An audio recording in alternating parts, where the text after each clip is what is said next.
La notion de leader. C'est une notion que l'on retrouve beaucoup dans le milieu équestre. Des pseudo-vérités que le milieu équestre est attaché.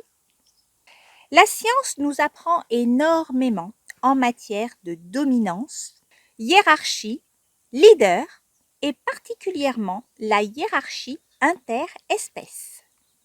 Maintenant, on est de plus en plus clair sur le fait qu'il n'y a pas de hiérarchie interespèce.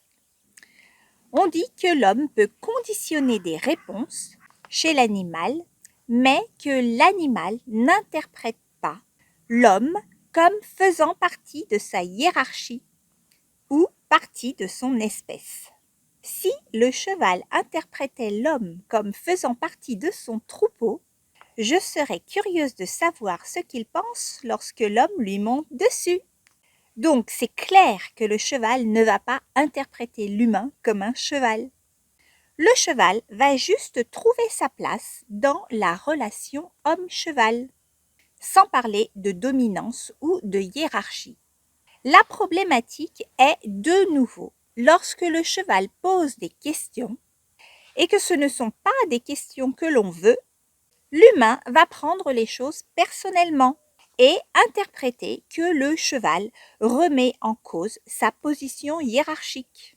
Et dans toutes ces choses, il est important de garder l'esprit lucide sur les notions de leader, de respect, etc., etc. Donc, on peut laisser tomber cette notion de leader. C'est scientifiquement prouvé. On est dans un sujet qui s'appelle l'équitation éthologique. On a une obligation de rester proche de la science et de rester lucide par rapport aux évolutions scientifiques.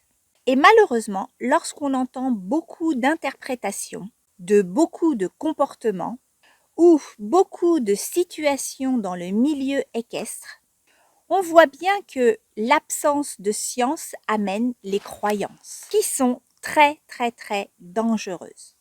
Donc, restez scientifiquement lucide.